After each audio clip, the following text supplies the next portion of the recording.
بسم الله الرحمن الرحيم. ومن أحسن قولا ممن دعا إلى الله وعمل صالحا وقال إنني من المسلمين.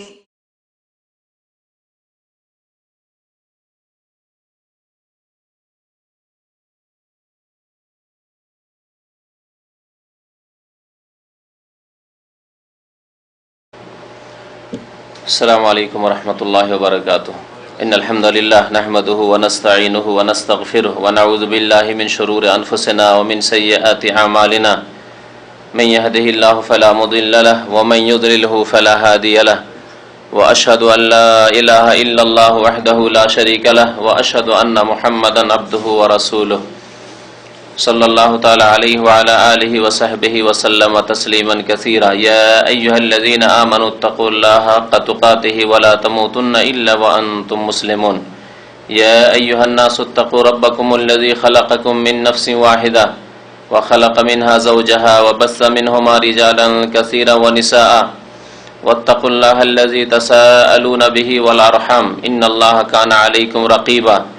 يا أيها الذين آمنوا اتقوا الله وقولوا قولا سديدا يصلح لكم أعمالكم ويغفر لكم ذنوبكم ومن يطع الله ورسوله فقد فاز فوزا عظيما. أما بعد فإن خير الحديث كتاب الله وخير الهدي هدي محمد صلى الله عليه وسلم وشر الأمور محدثاتها وكل محدثة بدعة وكل بدعة ضلالة وكل ضلالة في النار. أعوذ بالله من الشيطان الرجيم. بسم الله الرحمن الرحيم. يا أيها الذين آمنوا إذا ضربتم في سبيل الله فتبينوا ولا تقولوا لمن ألقى إليكم السلام لست مؤمنا. মহান আল্লাহর সমস্ত প্রশংসা, যে আল্লাহ রাব্বুল আলামিন আমাদেরকে সৃষ্টি করেছেন মানুষ করে এবং আমাদেরকে অসংখ্য মানুষের মাঝে থেকে মনোনীত করেছেন দ্বীন-ই ইসলাম কবুল করার জন্য। দরুদ ও সালাম নাজিল হোক প্রিয় নবী মুহাম্মদুর রাসূলুল্লাহ সাল্লাল্লাহু আলাইহি সাল্লামের প্রতি, যার মাধ্যমে আল্লাহ রাব্বুল আলামিন তার নাজিলকৃত দ্বীনকে পূর্ণতা দান করেছেন। আল্লাহুম্মা সাল্লি আলাইহি আল্লাহুম্মা বারিক আলাইহি।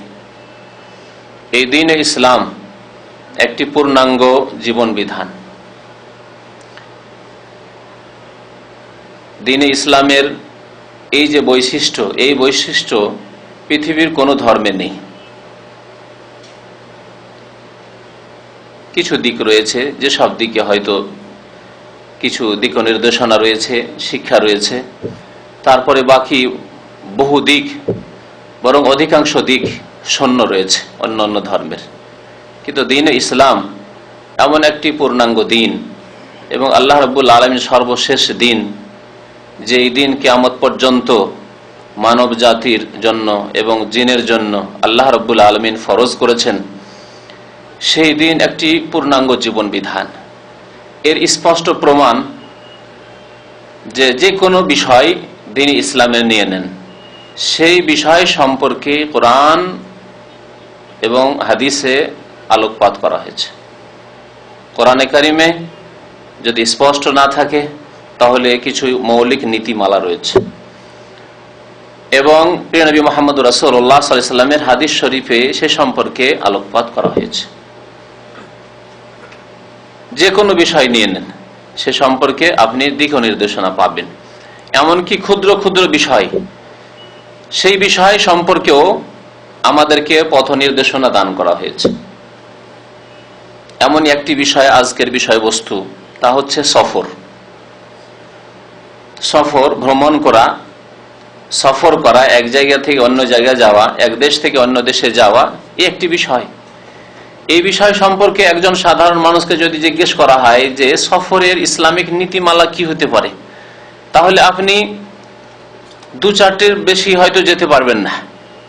ইসলামী নীতিমালা, আপনি একজন মুসলিম হিসাবে সফরে বের হচ্ছেন, কি করবেন, আপনি কি করণীয় রয়েছে সফরের পূর্বে, সফর আরম্ভ করার সময়, সফরের মধ্যে, সফরের শেষ পর্যন্ত, এমনকি সফর থেকে ফিরে বাড়ি আসা পর্যন্ত, ইত্যাদি ইত্যাদি।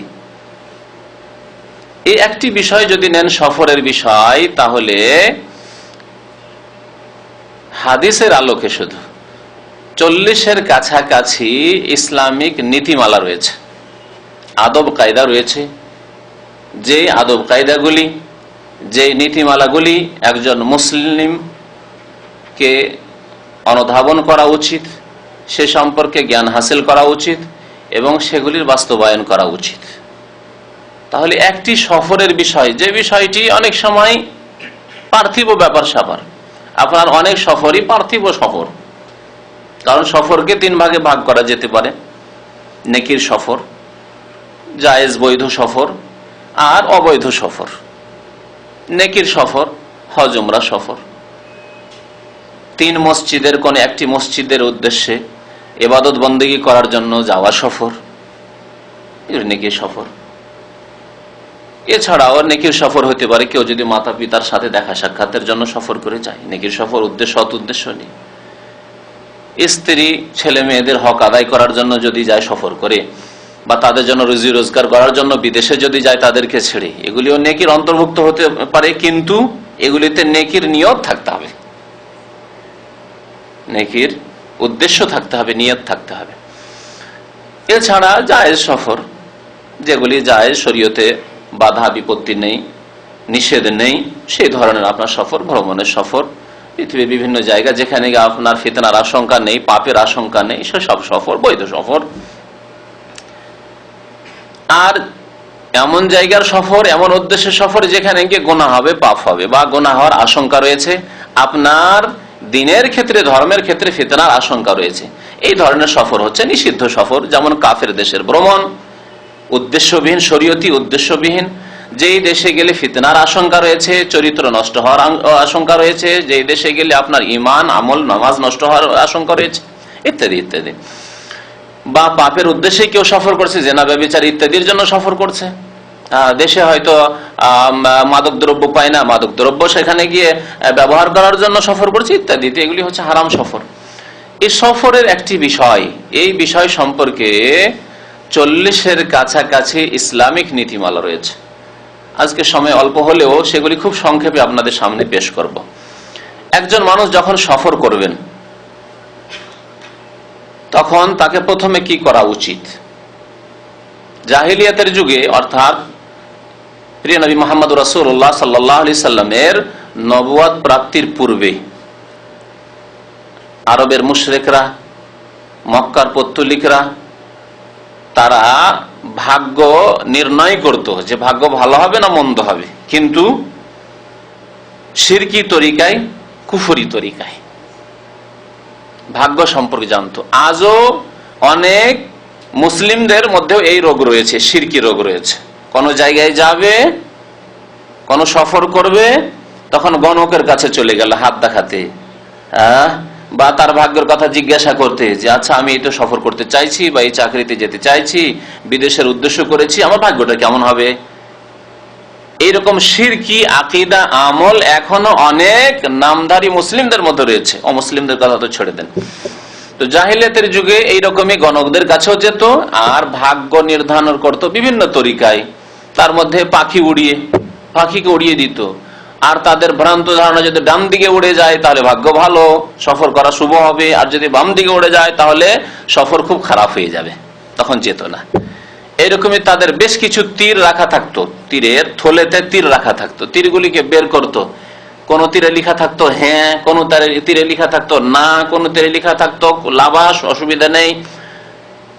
তীরগুলিকে না দেখে বের করতো লটারির মতো করে। যদি দেখা হ্যাঁ, তাহলে ঠিক আছে, যাওয়া যাবে, সফরে যাওয়া যাবে। ইস্তিকসাম, আল্লাহ রাব্বুল কোরআনে কারীমে ওয়ান তাস্তাকসিমু বিল আজলাম, তোমরা তীর দ্বারা ভাগ্য নির্ণয় করবে, এই কথা আল্লাহ রাব্বুল কোরআনে উল্লেখ করেছেন। কিসের সাথে? মূর্তি পূজার সাথে, মদের সাথে, জুয়ার সাথে। জি, এগুলিকে হারাম করা হয়েছে। বিভিন্ন হারাম বস্তুর সাথে আল্লাহ রাব্বুল আলামিন এগুলিকে উল্লেখ করেছেন। তো জাহিলিয়াতের যুগে এইভাবে নিজের ভাগ্য সম্পর্কে, যেটি হচ্ছে পর্দার আড়ালে, মানুষের ভাগ্য, ভবিষ্যৎ, আগামীকালকে কি হবে কিছু জানেন না, 1 ঘন্টা পরে কি হবে তা জানেন না আপনি, তাহলে এই যে বন্ধ বক্স, এই যে আপনার ভাগ্যের বক্সে আল্লাহ রাব্বুল আলামিন কি রেখেছেন, এ সম্পর্কে জানার জন্য তারা শিরকি কুফরি তরিকা অবলম্বন করত। প্রিয় নবী মুহাম্মদ রাসূলুল্লাহ সাল্লাল্লাহু আলাইহি ওয়াসাল্লাম যখন দ্বীনে ইসলাম নিয়ে মহান আল্লাহর পক্ষ থেকে নবুয়ত রিসালাত প্রাপ্ত হয়ে আসলেন, তখন তাদেরকে উত্তম বিকল্প দিলেন। শিরক কুফরি ছেড়ে দিয়ে এমন একটি উত্তম বিকল্প দিলেন যা হচ্ছে আল্লাহর একত্ববাদ তাওহীদ, আর যা হচ্ছে আল্লাহর উপর তাওয়াক্কুল ভরসা আস্থা ভরসা, যা হচ্ছে আল্লাহকে একক মনে করা এবং আল্লাহর শরণাপন্ন হওয়া। আর তার নাম হচ্ছে ইস্তিখারা। ইস্তিখারা মানে কল্যাণ কামনা করা, খায়র চাওয়া, মঙ্গল কামনা করা। ইস্তিখারা করার তরিকা শিখালো ইসলাম। নবী মুহাম্মদ রাসূলুল্লাহ সাল্লাল্লাহু আলাইহি ওয়াসাল্লাম বলে, ইযা হাম্মা আহাদুকুম বিল আমর, সহিহ বুখারী শরীফের হাদিস, যখন তোমাদের কেউ কোনো কাজের উদ্দেশ্য করবে, তার মধ্যে একটি সফর, যে কোনো কাজের উদ্দেশ্য, সফরের উদ্দেশ্য করেছেন, চাকরি করব না, ব্যবসা করব না উদ্দেশ্য করেছেন, বিয়ে শাদী করার উদ্দেশ্য করেছেন, চাকরি ছাড়বো না উদ্দেশ্য করেছেন, ইস্তফা দেব না উদ্দেশ্য করছেন, যে কোনো একটি কাজের আপনি নিয়ত করেন, উদ্দেশ্য করেন, ভবিষ্যতে করব এই কাজটি, যে কাজটি আপনার জন্য গুরুত্বপূর্ণ বিষয়, তাহলে আল্লাহর কাছে ইস্তিখারা করা অর্থাৎ কল্যাণ কামনা করুন। আপনি ফালিয়াসাল্লি রাকাতাইন গায়রাল ফারিদা, ফরজ নামাজ ছাড়া 2 রাকাত নফল নামাজ পড়েন। আপনি 2 রাকাত নফল নামাজ পড়েন। সুম্মা লিয়াকুল, তারপরে ইস্তিখারার দোয়া পড়েন। যেই দোয়াতে রয়েছে বললাম একত্ববাদ, আল্লাহর উপর আস্থা ভরসা, আল্লাহর শরণাপন্ন হওয়া, আল্লাহর কাছে আল্লাহকে কায়মনে ডাকা যে আল্লাহ যদি মঙ্গল থাকে তা আমাকে দাও, ব্যবস্থা করে দাও, আল্লাহ যদি আমার অমঙ্গল থাকে তাহলে আল্লাহ তা থেকে আমাকে বাঁচিয়ে নাও, এই কাজ থেকে আমাকে দূরে সরিয়ে দাও। প্রিয় নবী মুহাম্মদ রাসূলুল্লাহ সাল্লাল্লাহু আলাইহি ওয়াসাল্লাম সেই দোয়া শিখিয়েছেন। সুতরাং আমাদের জীবনে কত যে ভবিষ্যতের কাজ করতে আছি, কত রকমের কাজ করতে আছি, প্রত্যেক মুসলিমের এই ইস্তিখারার দোয়া মুখস্থ থাকা উচিত। নবী করিম সাল্লাল্লাহু আলাইহি ওয়াসাল্লাম ইস্তিখারার দোয়া এই তাকিদের সাথে শিখাইতেন যেইভাবে শিখাতেন কোরআনের সূরা। ইস্তিখারা ওইভাবে শিখাতেন যেমন কামা ইউআল্লিমুনা সূরাতা মিনাল কোরআন, কোরআনের সূরা যেমন শেখাতেন। তাহলে আপনি সূরা নাস, ফালাক, সূরা আপনি ছোট ছোট সূরাগুলি যে আমপারার মুখস্থ করেছেন যেই গুরুত্ব সহকারে, সেই গুরুত্ব সহকারে আপনাকে আমাকে ইস্তিখারার দোয়া মুখস্থ করা উচিত। আল্লাহুম্মা ইন্নী আস্তাখিরুকা বিইলমিকা ওয়া আস্তাকদিরুকা বিকুদরাতিকা ওয়া আসআলুকা মিন ফাদলিকাল আযীম ফাইন্নাকা তাকদিরু ওয়া লা আকদিরু। আল্লাহ তুমি সক্ষম, আমি অক্ষম, একেবারে অসহায় আপনি আল্লাহ রাব্বুল দরবারে। আল্লাহর কাছে যখন এইভাবে আপনি দরখাস্ত করবেন না, আপনার ভবিষ্যৎকে আল্লাহ উজ্জ্বল করবেন না? অবশ্যই। ফাইন্নাকা তাকদিরু ওয়া লা আকদিরু ওয়া তা'লামু ওয়া লা আ'লাম, আল্লাহ তুমি ভালো জানো, আমি জানি না আল্লাহ কি হবে না হবে, তবে আমি একটা সিদ্ধান্ত নিচ্ছি, আল্লাহ উদ্দেশ্য করেছি তোমার কাছে এর বরকত চাই, কল্যাণ চাই। ওয়া তা'লামু ওয়া লা আ'লাম ইন্নাকা আনতা আল্লামুল গুয়ুব, আল্লাহ তুমি গায়বের সম্পর্কে জ্ঞানী, মহাজ্ঞানী তুমি আল্লাহ। আল্লাহুম্মা ইন কুনতা তা'লামু আন্না হাযাল আমরা খায়রুন লি, আল্লাহ তুমি যদি জানো যে এই কাজটিতে আমার মঙ্গল রয়েছে, কল্যাণ রয়েছে, ফি দীনি ওয়া মাআশি, আমার ধর্মীয় ক্ষেত্রে, আমার ইহ জীবনের ক্ষেত্রে, রুজি রোজগারের ক্ষেত্রে, ওয়া আকিবাতি আমরি, আমার কাজের পরিণতির ক্ষেত্রে। সুবহানাল্লাহ, কত ব্যাপকতা রয়েছে নবী করিম সাল্লাল্লাহু আলাইহি ওয়াসাল্লামের দোয়ায়।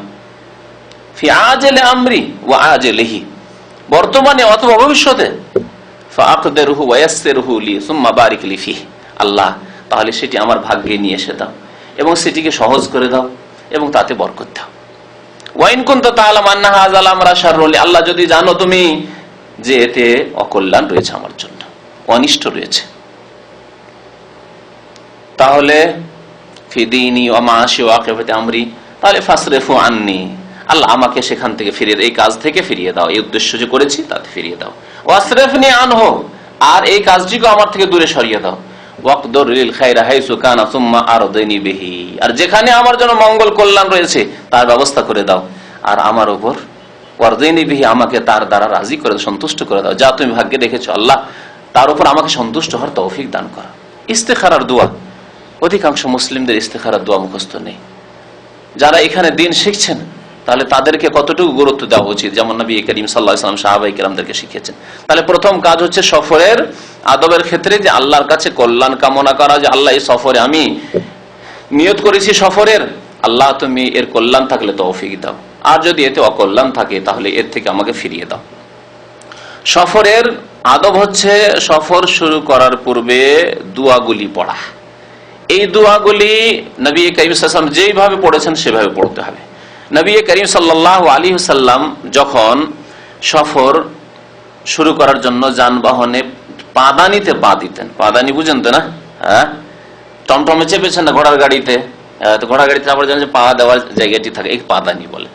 তো পাদানিতে যখন পা দিতে, উঁট তো উঁচা জানোয়ার, উঁচা পশু, তো উঁটের উপরে চাপতে হলে পাদানি থাকতো তাতে। তো পাদানিতে যখন পা দিতেন, রিকাব বলা হয় আরবিতে, তখন নবী করিম সাল্লাল্লাহু আলাইহি ওয়াসাল্লাম বলতেন বিসমিল্লাহ,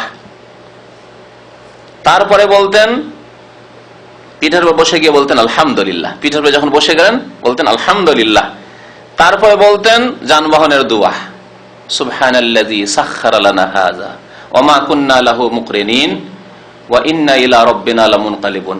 অন্য হাদিসে রয়েছে আরেকটি কথা, যেটাও খেয়াল রাখতে হবে। বিসমিল্লাহ বলতেন, আলহামদুলিল্লাহ বলতেন, তারপরে 3 বার তাকবীর বলতেন, আল্লাহু আকবার, আল্লাহু আকবার, আল্লাহু আকবার।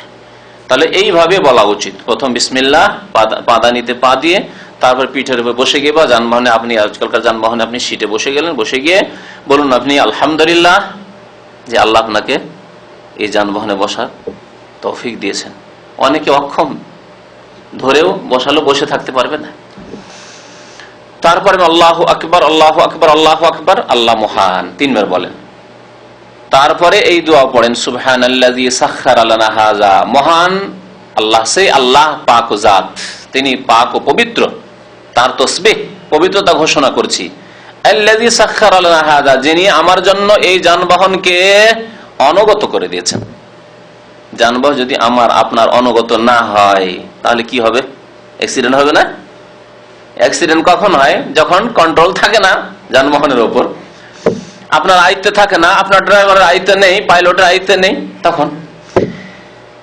ওয়া মা কুন্না লাহু মুকরিনিন, আমার ক্ষমতা ছিল না আমার অধীনে করার, এই যানবাহনকে আমি যে আমার অধীনে করে নেব এই ক্ষমতা আমার ছিল না। এই ক্ষমতা কে দিয়েছেন? আল্লাহ রাব্বুল আলামিন। ওয়া ইন্না ইলা রাব্বিনা লামুনকালিবুন, তবে নিঃসন্দেহে একদিন আল্লাহর কাছে ফিরে যেতে হবে।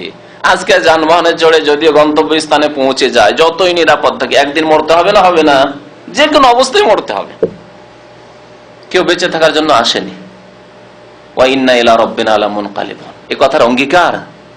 যতই আপনি যানবাহনের দামি দামি যানবাহনের মালিক হয়ে যান না কেন আপনি, কিন্তু একদিন আল্লাহর কাছে যেতে হবে সবকিছু ছেড়ে। ওয়া ইন্না ইলা রাব্বিনা লামুনকালিবুন। আমাদের দেশে যে রোগটি রয়েছে এই প্রসঙ্গে বলা প্রয়োজন, তা হচ্ছে যে আমাদের দেশে অধিকাংশ মানুষ, সাধারণ থেকে এক শ্রেণীর মৌলভী হুজুর গুলো, এই যানবাহনের দোয়া পড়তে জানে না। কোরআনে কারীমের আয়াত কি পড়ে? জলজাহাজে, পানি জাহাজে বা পানি পথে যে সওয়ারি রয়েছে সেই সওয়ারিতে চাপার দোয়া পড়ে। হ্যাঁ, নূহ আলাইহিস সালাম যে পড়েছিলেন বিসমিল্লাহে মাজরিহা ওয়া মুরসাহা ইন্না রাব্বি লাগাফুরুর রহিম, এটি যখন পানি পথে আপনি সফর করবেন তখনকার দোয়া এটি। ওয়া ক্বালা ইরকাবু ফিহা, আল্লাহ বলেন ইরকাবু ফিহা, এই কিস্তিতে চেপে যাও, এই পানি জাহাজে, আর বলো ওয়া ক্বালা ইরকাবু ফিহা বিসমিল্লাহি মাজরিহা ওয়া মুরসাহা ইন্না রাব্বি লাগাফুরুর রহিম। তাহলে এই দোয়া যানবাহনে চাপার দোয়া নাই, যে দোয়া এক শ্রেণীর লোকেরা শিখায়, যাদের মধ্যে রয়েছে জাহালাত, আর আমাদের সাধারণ মানুষের মধ্যে অজ্ঞতার কারণে এই দোয়ায় পড়তে থাকে। আমাদের দেশের অধিকাংশ মানুষকে জিজ্ঞাসা করে দেখেছি, বলুন তো ভাই যানবাহনে চাপার দোয়া কি? বলে বিসমিল্লাহি মাজরিহা। নবী করিম সাল্লাল্লাহু আলাইহি সাল্লামের তাহলে সুন্নাত মনে রাখেন, যখন পানিতে সফর করবেন, আপনি শিপে নৌকোতে চাপবেন, তখন বিসমিল্লাহি মাজরিহা পড়ুন আপনি। আর যখন আপনি স্থল যানবাহনে বা উড়োজাহাজে চাপবেন আপনি, তখন আপনি পড়ুন সুবহানাল্লাযী সাখখারা লানা হাযা ওয়া মা কুন্না লাহু মুকরিনিন ওয়া ইন্না ইলা রাব্বিনা লামুনকালিবুন। তারপরে সফরের দোয়া, এটা হলো যানবাহনে চড়ার দোয়া। তাহলে সফরের দোয়া কি? অধিকাংশ মুসলিম ভাইদের মুখস্থ নেই, অথচ এই দোয়া এত গুরুত্বপূর্ণ, আল্লাহু আকবার, আর এর অর্থ এত সুন্দর যে আল্লাহ রাব্বুল আলামিনের যদি অকাট্য ফয়সালা না থাকে তকদিরে, তো ইনশাআল্লাহ তাআলা আল্লাহ আপনার হেফাজত করবেন। এই দোয়া যদি ভুলে না যান, অকাট্য ফয়সালা যদি থাকে যে আপনার মত আছে, তাহলে তো একদিন মরতে হবে, আপনি কি দোয়া পড়ে মত থেকে বেঁচে যাবেন? তবে আল্লাহর অকাট্য ফয়সালা যদি না থাকে, তাহলে বিপদ আপদ মুক্ত ইনশাআল্লাহ তাআলা আপনি গন্তব্য স্থানে পৌঁছিবেন। সেই দোয়াটি কি?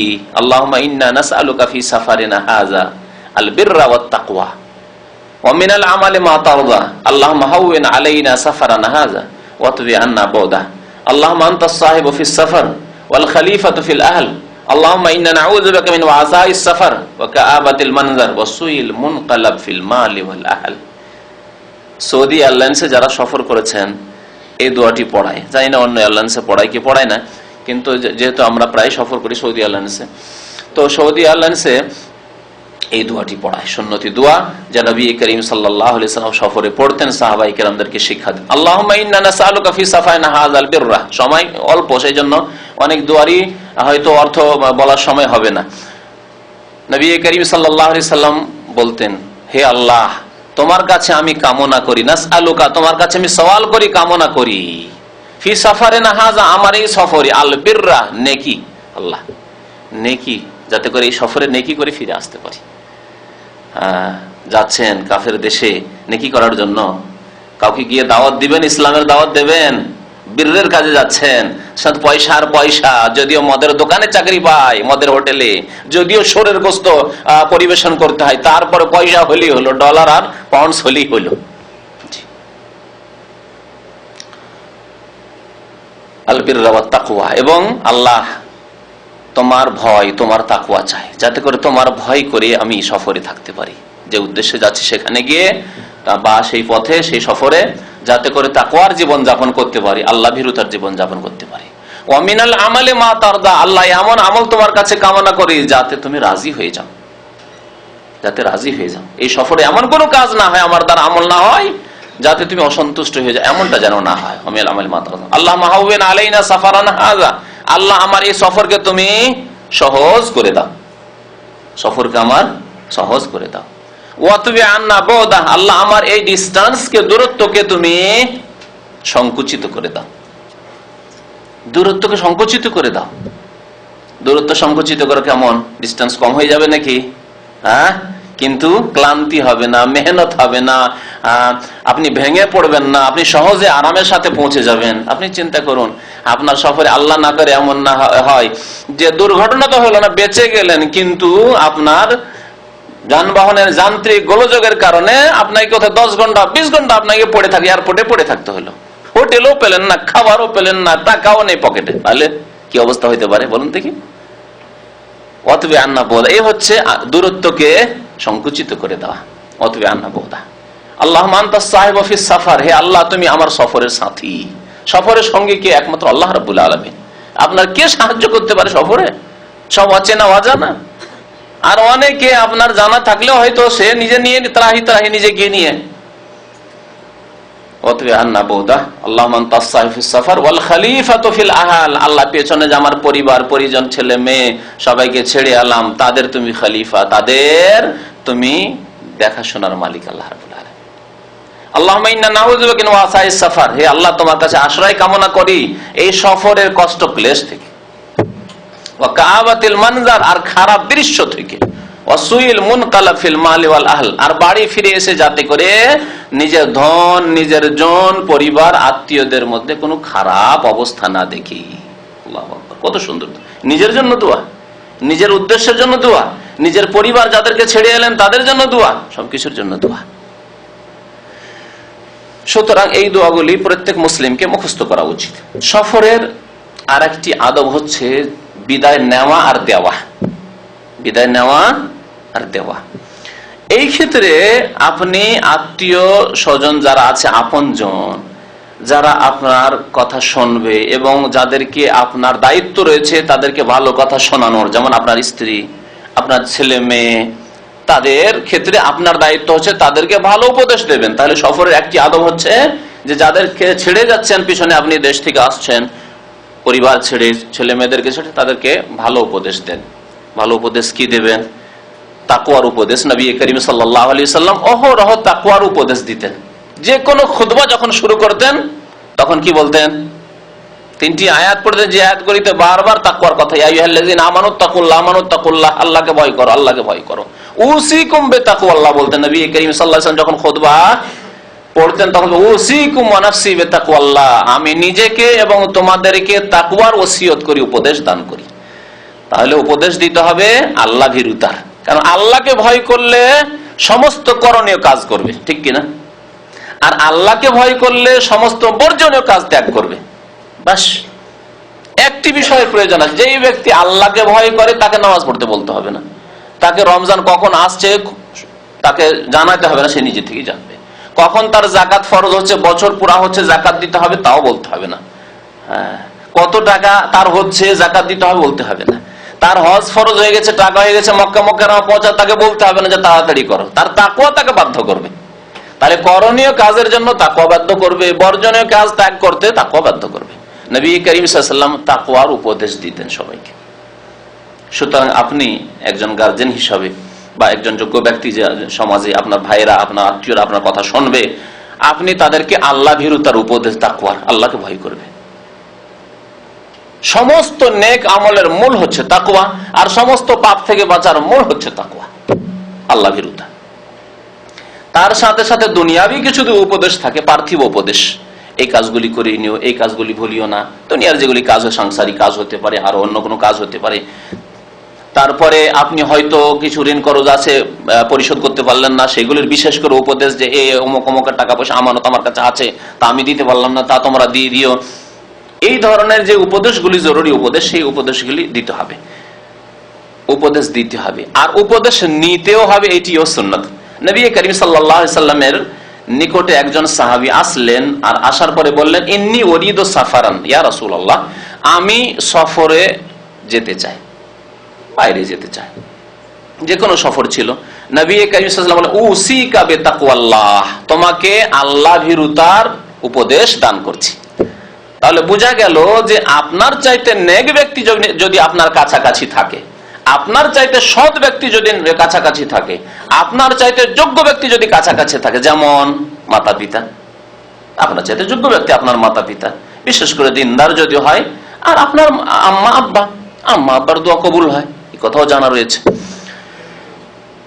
অথবা আপনার কোন ওস্তাদ রয়েছে, আপনার গ্রামের কোন নেক আলেম রয়েছেন, পরেজগার আল্লাহওয়ালা লোক রয়েছেন, তাহাজ্জুদ করা মানুষ রয়েছেন, ইত্যাদি ইত্যাদি। আপনার চাইতে যোগ্য ব্যক্তি দিনের দিক দিয়ে যদি থাকে, ইলমের দিক দিয়ে থাকে, আমলের দিক দিয়ে থাকে, তাহলে তার কাছে দেখা সাক্ষাৎ করা, যে আমি সফরে যাচ্ছি, তিনি উপদেশ দেবেন। তার উচিত যেই ব্যক্তি সফর করছে তাকে কি করবে?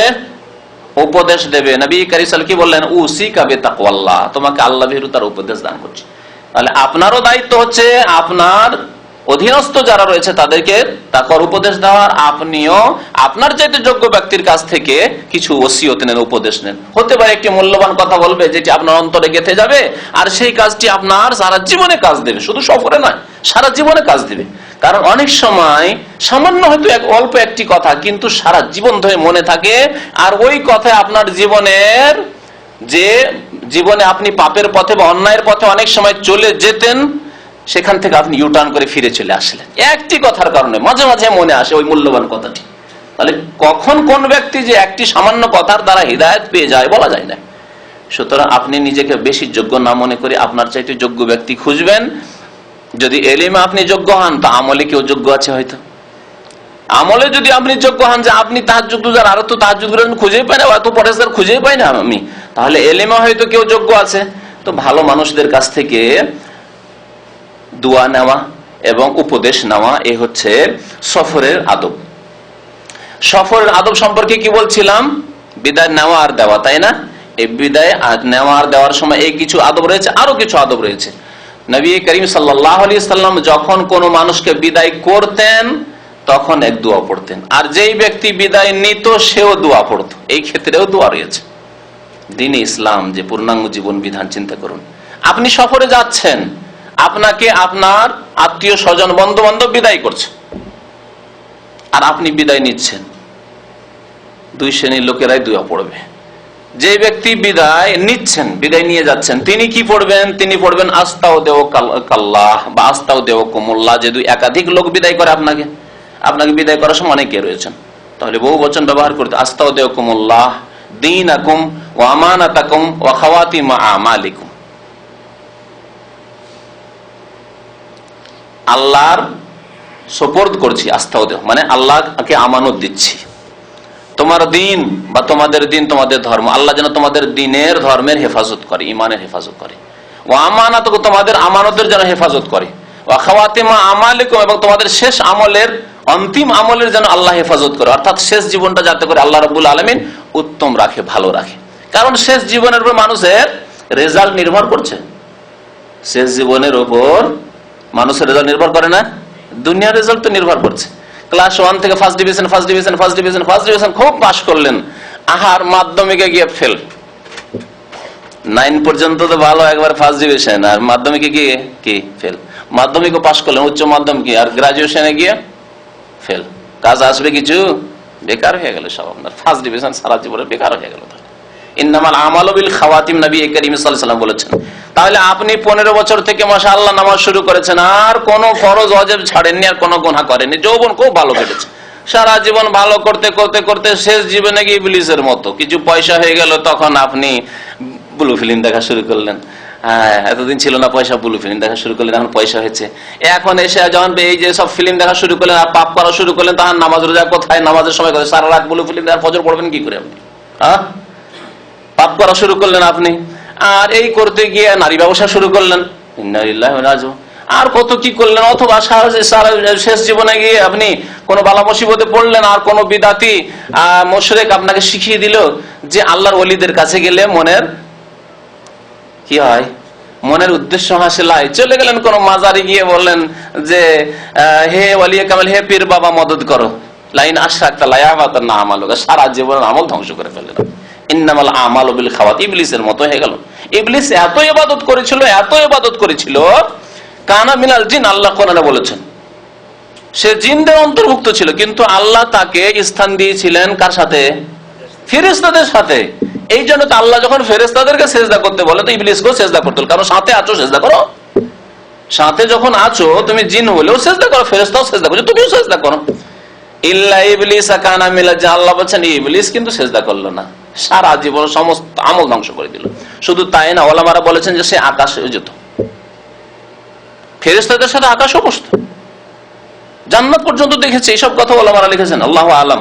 তো তারপরে এমন বিতাড়িত হইল দেখা জান্নাত থেকে আর আকাশ থেকে, আল্লাহর রহমত থেকে, যে কিয়ামত পর্যন্ত ওয়াইন্না আলাইকা লানাতি ইলা ইয়াউমিদ্দিন, আল্লাহ কোরআনে বলছেন হে ইবলিস তোমার উপর আমার অভিশাপ, লানত, রহমত থেকে তুমি বঞ্চিত, ইলা ইয়াউমিদ্দিন, কিয়ামত পর্যন্ত, কিয়ামত পর্যন্ত। তাহলে শেষ জীবন খারাপ করবেন না। অনেকে হতভাগা এরকম আছে যে বাবার তরবিয়ত ভালো ছিল, মায়ের তরবিয়ত ভালো ছিল, মাশাআল্লাহ বাড়িতে নামাজ পড়েছে, আর একটু সাবালে যখন হলো বিদেশে আসতে, কলেজ ইউনিভার্সিটিতে আসে শিখলো, তখন বাবা মায়ের তরবিয়ত ভুলে গেল। বা হয়তো দেশে তো ভালোই ছিল, কেন দেশের বংশ খুব সম্ভ্রান্ত বংশ, নামাজি বংশ, দিনদার বংশ, বিদেশে এসে ফাসেক ফাজেরদের সাথে, পাপীদের সাথে এসে এমন পাপ করা শুরু করলো যে কোথায় নামাজ, কোথায় রোজা, আর পাপে ডুবে গেল। হতভাগা, ওই ইবলিসের মতো জাহান্নামে যেতে হবে। ইন্নামাল আমালু বিল খাওয়াত, মানুষের আমল নির্ভর করে শেষ আমলের উপর। আর একজন মানুষ যদি প্রথম কালে পাপও করে থাকে, তাই বলে আপনি জেনে শুনে পাপ করবেন না, কারণ জানেন না তো যে কখন আপনার শেষ সময় আছে, জানেন কি? সুতরাং এই ধোকায় থাকবেন না যে এখন তো অনেক সময়, এখন তো 25 বছর বয়স আছে, তো সময় তোবা করে নেব, চলবে। সব সময় মনে করতে হবে যে আজকে আমার শেষ সময়, কাল আর হবে না, সূর্য উঠবে না আর আমার, তাহলে আপনার জীবনটি সুন্দর থাকবে। ইন্নামাল আমালু বিল খাওয়াতিম। প্রথম দিকে যদি ভুল হয়ে থাকে, ওর উপর আক্ষেপ করার কিছু নেই, এখন তওবা করতে হবে, ভালো নেক আমল করতে হবে, এবং ওই যে ঘাটতি হয়ে গেছে সেই ঘাটতি পূরণের জন্য আপনাকে যথাযথ চেষ্টা করতে হবে। ফরজ ওয়াজিবাতের সাথে যত নফল ইবাদত বন্দি করতে পারেন, আপনি দান খায়রাত করতে পারেন, এই করে নেকি বাড়াইতে হবে, শেষ আমলকে সুন্দর রাখতে হবে। তো নবী করিম সাল্লাল্লাহু আলাইহি সাল্লাম এই দোয়া শিখিয়েছেন ওই ব্যক্তিকে, যে ব্যক্তি কি করে, তার দোয়াটি সফর করে, যে ব্যক্তি সফর করে যাচ্ছে। আর যারা বিদায় করছেন, বিদায় করছেন আত্মীয় স্বজন, একজন মুসাফির সফরে যাচ্ছেন আর সবাই বিদায় করছেন, তারা বলবেন আস্তাউদিউল্লাহ আল্লাযী লা তাযিউ ওয়াদাইউহু, আস্তাউদিউল্লাহ আল্লাযী লা তাযিউ ওয়াদাইউহু, আল্লাহর সুপুর্দ করছি, আল্লাহকে দিয়ে দিচ্ছি এই আমানত, অর্থাৎ আমার ছেলে যাচ্ছে, আমার স্বামী সফরে যাচ্ছে, আমার বাবা যাচ্ছে, ইত্যাদি ইত্যাদি, যে কেউ যাচ্ছে, আল্লাহকে সুপুর্দ করে দিচ্ছি, আল্লাহকে আমানত দিয়ে দিচ্ছি, যার আমানত নষ্ট হয় না। লা তাযিউ ওয়াদাইহু, আল্লাহর আমানত নষ্ট হয় না। আমার কাছে আপনার কাছে আমানত নষ্ট হওয়ার সম্ভাবনা আছে কি নেই? আপনি আমার কাছে 10,000 রিয়াল রেখেছিলেন, বেঈমানিও হইতে পারে, আর চুরি ডাকাতি ছিনতাইও হয়ে যেতে পারে, হতে পারে না? নষ্ট হয়ে যেতে পারে, আগুন লেগে গেল, আল্লাহ না করে, যে কোনো লোকের এরকম বিপদ আপদ আসতে পারে। তাহলে আপনার আমানত অন্য কোন মানুষের কাছে রাখলে বিভিন্ন রকম ভাবে সেই আমানত ধ্বংস হয়ে যেতে পারে, ডিপোজিট ধ্বংস হয়ে যেতে পারে। কত ব্যাংক শেষ হয়ে যাচ্ছে, ব্যাংকে টাকা রেখেছেন, কিছুই পেলেন না আপনি। তাহলে মানুষের আমানত, মানুষের কাছে আমানত রেখে ধ্বংস হয়ে যেতে পারে, কিন্তু আল্লাহ রাব্বুল আলামিনের কাছে আমানত রাখে লা তাযিউ ওয়া দায়ু, নষ্ট হয় না তার আমানত। তো আমার এই ছেলে বা আপনজন যে সফরে যাচ্ছে, একে আল্লাহকে আমানত দিয়ে দিলাম, এই দোয়া পড়তে হবে। সফরের আদব, সফরের আরেকটি আদব হচ্ছে যে সফরে যখন চলবেন, সে আপনি গাড়িতেই থাকেন আর পায়ে হাঁটেন, উঁচু জায়গায় চড়লে কি বলতে হবে? হ্যাঁ, আল্লাহু আকবার, সুবহানাল্লাহ নয়, আল্লাহু আকবার। আর নিচু জায়গায় নামলে, ঢালু জায়গায় নামলে সুবহানাল্লাহ। রহস্য কি? রহস্য বলতে পারেন? উপরে চড়লে আল্লাহু আকবার, কারণ মানুষ যখন উপর দিকে যায় তখন অহংকার আসতে পারে, আমি কি যেমন তেমন নাকি, আমি তার প্লেন ছাড়া বাসে চাপি না, এখান থেকে রিয়াদ যেতে হলো প্লেনে চাপি, আর জেদ্দা যেতে হলো প্লেনে চাপি, মক্কা মদিনা গেলেও প্লেনে চাপি, আমি আর নিচে না, আমি সবসময় ওপরে। তাহলে ওপর দিকে গেলে অহংকার আসতে পারে। তাই তখন স্মরণ করিয়ে দেওয়া হচ্ছে আল্লাহু আকবার, মধ্যে তুমি যতই বড় হয়ে যাও না কেন, আল্লাহু আকবার, আল্লাহ সবকিছু চাইতে বড়, আল্লাহু আকবার, আল্লাহ সবকিছু চাইতে বড়। আর যখন নিচু দিকে নামছেন আপনি ঢালুতে, তখন সুবহানাল্লাহ কেন বলবেন? আমি কত দুর্বল, আমাকে নিচেও নামতে হচ্ছে, আমি কত দুর্বল, আমাকে নিচেও নামতে হচ্ছে। পক্ষান্তরে আল্লাহ রাব্বুল আলামিন সমস্ত দুর্বলতা থেকে মুক্ত, পাক, সুবহানাল্লাহ, আল্লাহর পবিত্রতা ঘোষণা করছি। হিকমত হচ্ছে তাহলে সুবহানাল্লাহ আর আল্লাহু আকবার বলতে হবে উঁচু নিচু জায়গায়। নবী করিম সাল্লাল্লাহু আলাইহি সাল্লাম সফরের আরেকটি আদব বলেছেন, যখন সফর করবে তখন সাথে কুকুর রাখবে না বা ঘন্টা বাজনা রাখবে না। সফর করছেন আর সাথে যদি বাজনা থাকে বা সাথে কুকুর থাকে, আজকালকার ইহুদি, নাসারা, খ্রিস্টান, কাফের, তাদের সাথে স্ত্রী না থাকতে পারে, ছেলে মেয়ে না থাকতে পারে, কেউ না থাকতে পারে, কিন্তু কুকুর থাকবে মাস্ট, ঠিক কিনা? কুকুরকে আদর যত্ন করে নিয়ে যেতে হবে। আর কুকুরের অধিকারের জন্য যে সেবা যত্ন কাফের দেশগুলিতে চলছে, মানুষের সেবা যত্নে সেই কাজ হয় না, যদিও তারা মানবাধিকার করে, বিশেষ করে মুসলিমদের ক্ষেত্রে তাদের বৈরী আচরণ। কুকুরের সাথে তাদের বন্ধুত্ব, কুকুর সাথে থাকলে আল্লাহর রহমতের ফেরেশতা থাকে। লা তাসহাবুল মালায়েকাতু রুফকা, নবী করিম সাল্লাল্লাহু আলাইহি ওয়াসাল্লাম বলছেন, মুসলিম শরীফের হাদিস, সেই সফরের লোকদের সাথে ফেরেশতা থাকে না, রহমতের ফেরেশতা, বরকতের ফেরেশতা। ফিহা কালবুন, যাদের সাথে কুকুর থাকে, আও জারাসুন, অথবা ঘন্টা থাকে, বাজনা থাকে, বাদ্যযন্ত্র থাকে, মিউজিক থাকে। তাহলে একটি উদাহরণ দিই, আজকালকার মানে যান্ত্রিক সভ্যতার যুগের একটি উদাহরণ দিই। আপনার মোবাইল তো পকেটে আছে, এমন কোন মানুষ নেই যার কাছে আজকাল মোবাইল নেই, ঠিক কিনা? আর কিছুদিন পরে যে কি হবে আল্লাহ পাকই জানে। তো এই 5 বছর 7 বছর আগে যে কথা মানুষের চিন্তার মধ্যে ছিল না, পকেটে মোবাইল। আর অধিকাংশ মুসলমান, বাদ দেন কাফেরদের কথা, অধিকাংশ মুসলমানদের পকেটে যে মোবাইল আছে তাদের মিউজিক। সফরে যাচ্ছেন আর মাঝে মাঝে ঢন ঢন ঢন ঢন ঢন ঢন ঢন ঢন করছে, কেউ বাংলাদেশের মিউজিক লাগিয়ে রেখেছে, কেউ জাতীয় গান, কেউ জাতীয় কিছু, এই সব লাগিয়ে রেখেছেন। যাকে যেটা ভালো লেগেছে ব্যাস মিউজিক হইতে হবে, সাধারণ রিং চলবে না, অচল। আর যারা তৈরি করছে সেই কাফেররাও বুঝে গেছে যে সাধারণ গুলি চলে না, সেই জন্য একটি মোবাইল কিনেন আপনি 2টি হয়তো পাবেন না, সাধারণ রিং 2টি পাবেন না, বাকিগুলি সবগুলি মিউজিক, ঠিক কিনা বলেন? এই অবস্থা। তাহলে আপনার পকেটে যদি মোবাইল থাকে আর তাতে যদি মিউজিক থাকে, তাহলে আপনার সাথে রহমতের ফেরেশতা নেই, বরকত নেই সফরে।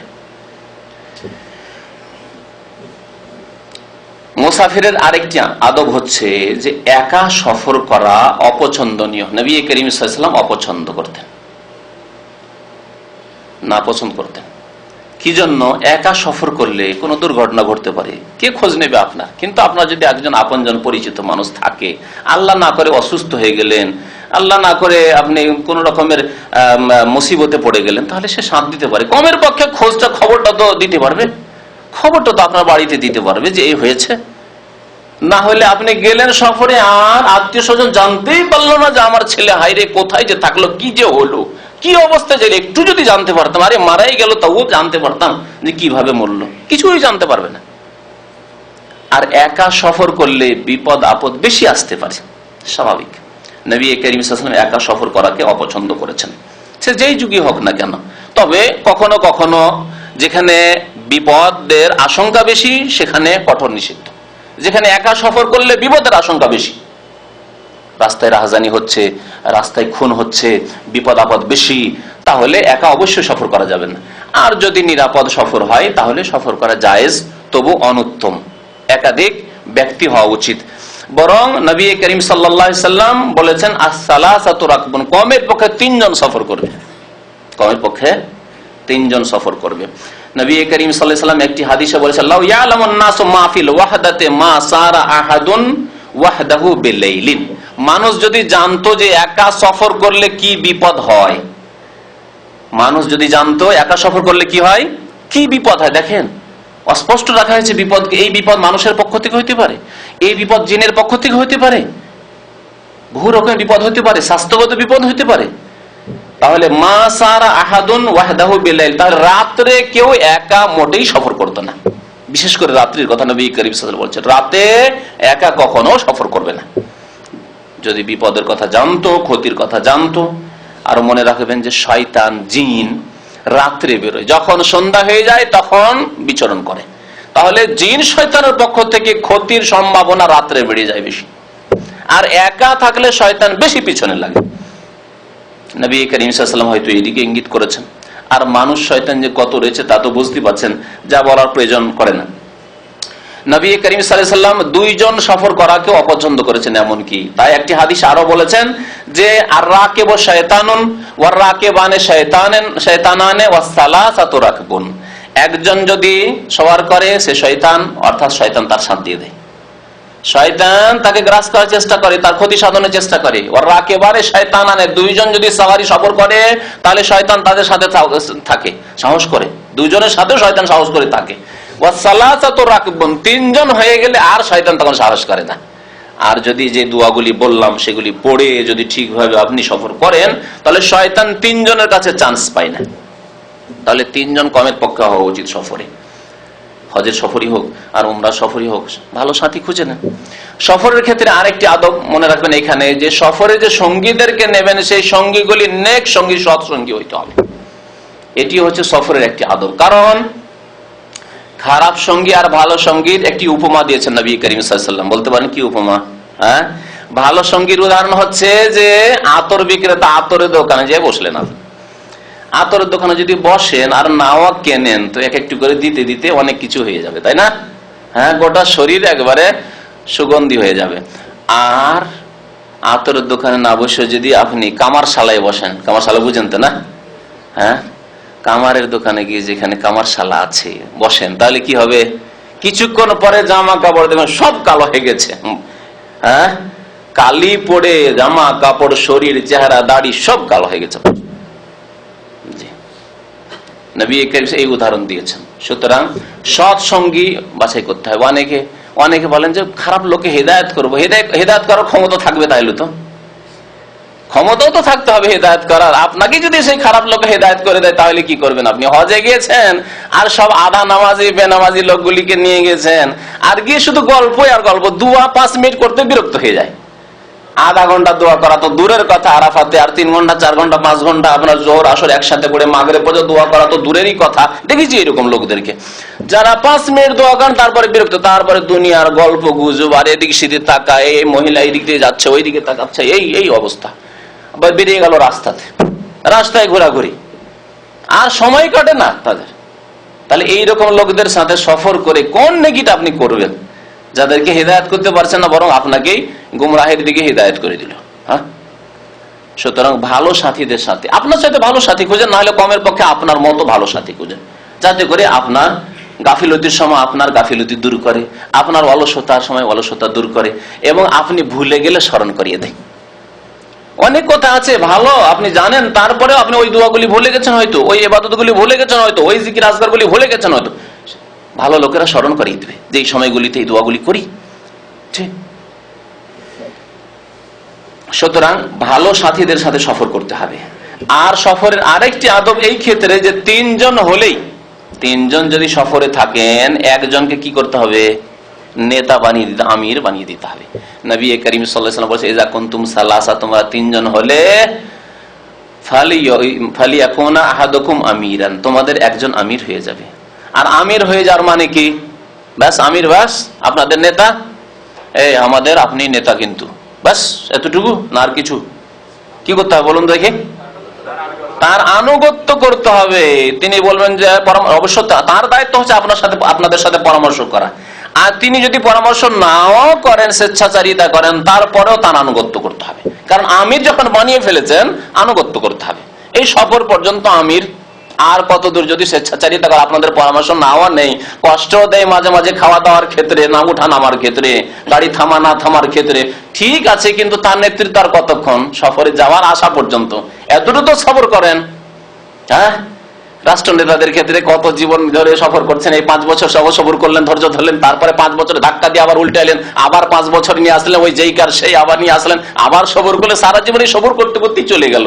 তাহলে আপনি সফরে 2-4 দিনের জন্য সফর করতে গিয়ে একটু সফর করতে হবে না? ধৈর্য ধরতে হবে। তো নেতার আনুগত্য করতে হবে, আনুগত্যের উপরও উপকারিতা রয়েছে। আর যদি দ্বিমত করেন, সফরে যাচ্ছেন আর আমির বলছে যে এখানে থামবো, আমরা এখানে নামাজটা পড়বো, 2 ওয়াক্ত নামাজ পড়বো, আর তারপরে এখানে আমরা খাওয়া দাওয়া করবো, আর আপনাদের একজন বলছে না না না এখন খিদে লাগেনি, এখন খাওয়া দাওয়া করবো না, আসো সামনে গিয়ে, ঝগড়া শুরু হবে কি হবে না, সম্পর্ক খারাপ হবে কি হবে না। আর সফরে মাত্র 3 জন কথা বলা, আর সেখানে যদি সম্পর্ক খারাপ হয়ে কথা বন্ধ করে দেন, একজন এইদিকে মুখ করে আর একজন এইদিকে মুখ করে, তাহলে কি অবস্থা হবে? হ্যাঁ, কেউ কারো সহযোগিতা করবে? কর্পোরেশন থাকবে? কোনো সহযোগিতা থাকবে না। আনুগত্য ফরজ। আমিরের আনুগত্য, নেতার আনুগত্যের কথা ইসলামে এইভাবে শেখানো হয়েছে যে সফরের আমির, তারপরে তার আনুগত্য আপনাকে করতে হবে। ওয়াউলিল আমরি মিনকুম, তখন সে ওয়ালিল আমর, কোরআনের ভাষায় আল্লাহ রাব্বুল তাকে ওয়ালিল আমর তখন বলেছেন, যতক্ষণ সফরে রয়েছে। তারপরে সফর করে আপনি কোন জায়গায় অবস্থান করলেন, সফরের মধ্যেই অথবা সফরের গন্তব্য স্থানে গিয়ে কোন জায়গায় অবস্থান করলেন, হতে পারে ক্লান্ত হয়ে গেছেন, 2-4-5 ঘন্টা এখানে আরাম করব, বিশ্রাম করব, অথবা কিছুক্ষণের জন্য নামলেন আপনি, আর বা গন্তব্য স্থানে গিয়ে আপনি কোন হোটেলে নামলেন। এখানে কি দোয়া? এখানে কি দোয়া? বড়ই গুরুত্বপূর্ণ দোয়া এবং বড়ই ফায়দা উপকারিতা রয়েছে এই দোয়ার। প্রিয় নবী মুহাম্মদুর রাসূলুল্লাহ সাল্লাল্লাহু আলাইহি ওয়াসাল্লাম ইরশাদ করেছেন, মান নাযালা মানজিলান, কেউ যদি কোন জায়গায় অবস্থান করে, প্রথম নামলো, অবতরণ করলো, ফাকাল, তারপরে বলল আউযু বিকালিমাতিল্লাহি তাম্মাতি মিন শাররি মা খালাক, আল্লাহর পূর্ণাঙ্গ কালেমার দ্বারা আশ্রয় কামনা করছি, মিন শাররি মা খালাক, সমস্ত সৃষ্টি যা আল্লাহ সৃষ্টি করেছেন, সমস্ত সৃষ্টির কি থেকে? অনিষ্টতের শার থেকে, সমস্ত সৃষ্টির শার থেকে। আল্লাহু আকবার, চিন্তা করুন তো দেখি এই ব্যাপক দোয়ার কথা। সমস্ত সৃষ্টির মধ্যে আপনার হোটেলের বিল্ডিংটি কিনা, গত বছরে হজের সময় হোটেল বিল্ডিং, হাজিদের এক বিল্ডিং ভেঙে পড়ে গেল, কত লোক মারা গেল।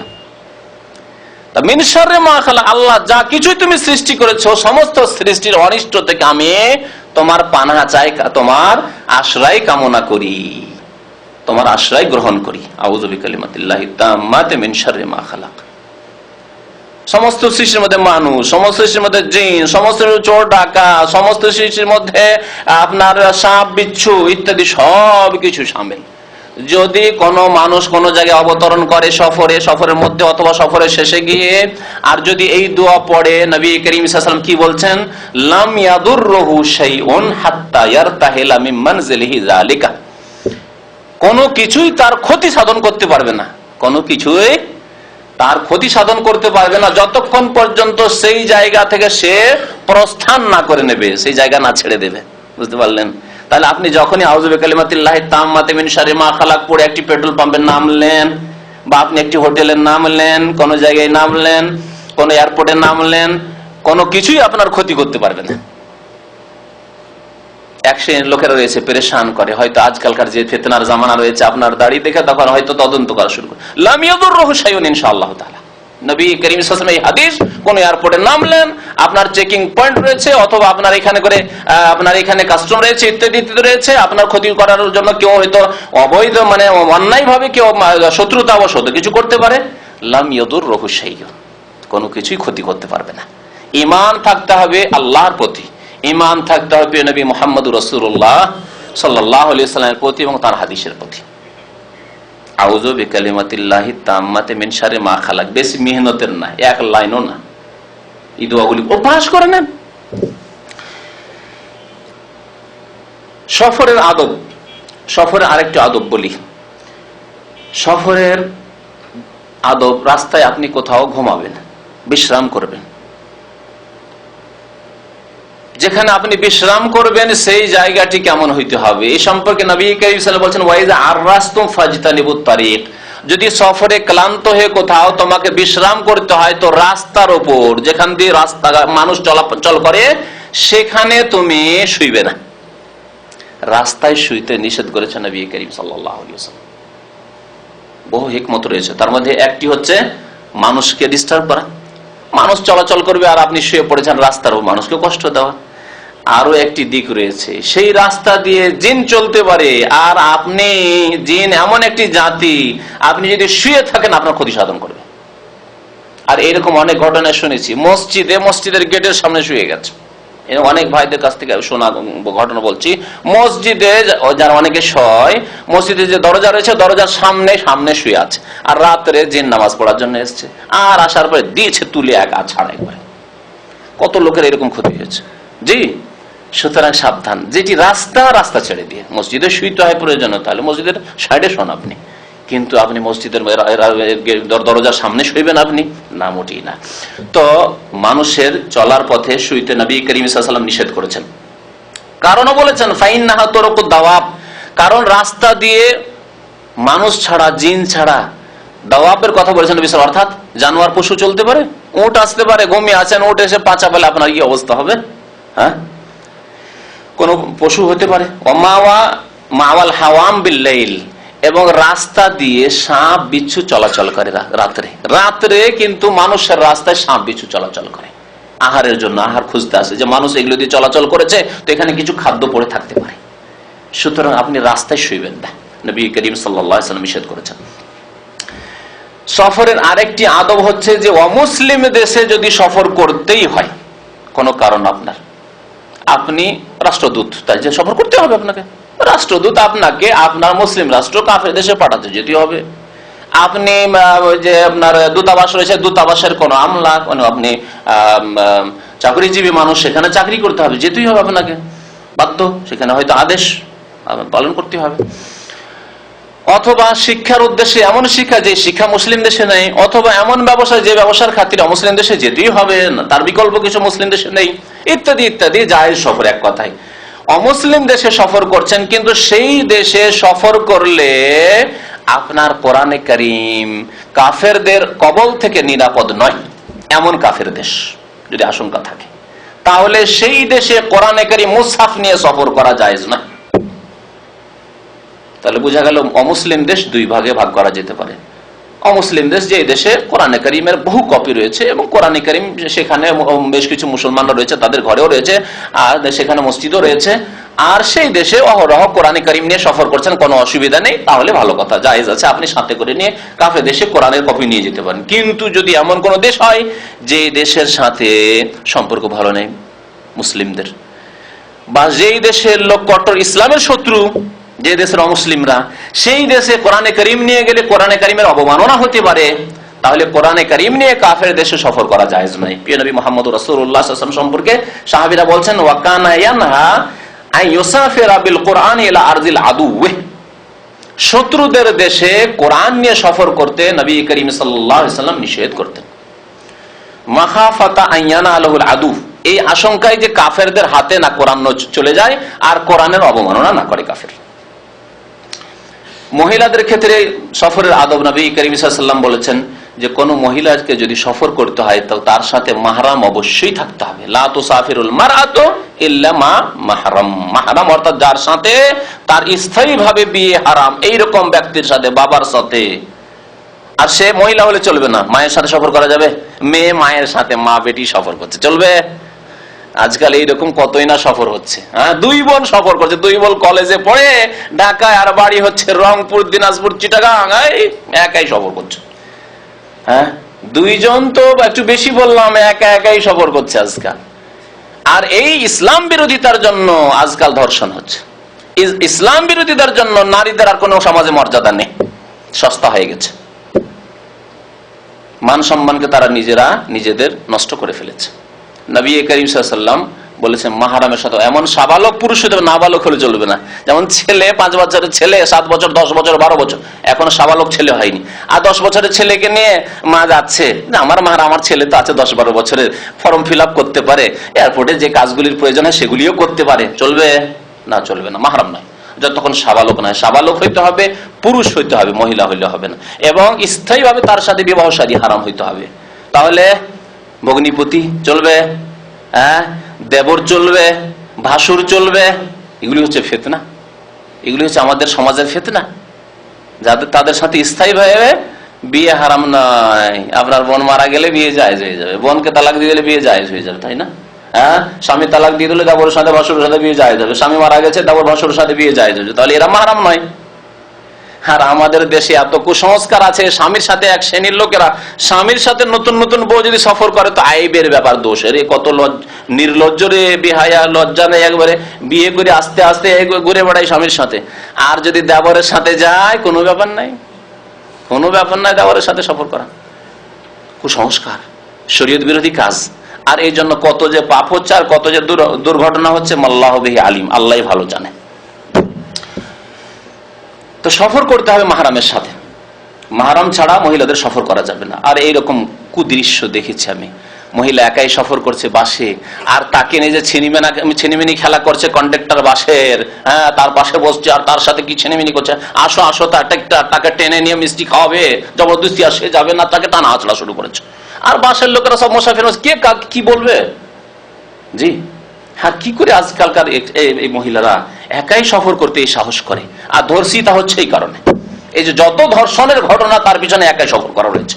কোনদিন হতে পারে না যে একজন সাবালক মাহরাম তার সাথে রয়েছে আর ধর্ষণের সাহস করবে, এইরকম সাহস কোনো ব্যক্তি করতে পারবে না। নবী করিম সাল্লাল্লাহু আলাইহি ওয়াসাল্লামের নাফরমানি করলে এইরকম শাস্তি দুনিয়াতে আসবে, আর আখিরাতে তো রয়েছে। সফরের আর একটি আদব হচ্ছে যে সফর যখনই শেষ হয়ে যাবে তাড়াতাড়ি সফর শেষ করার চেষ্টা করেন, শখ করা সফর করিয়েন না আপনি। আর সফর শেষ হলে তাড়াতাড়ি বাড়ি ফিরে না, গন্তব্য স্থানে ফিরে যান।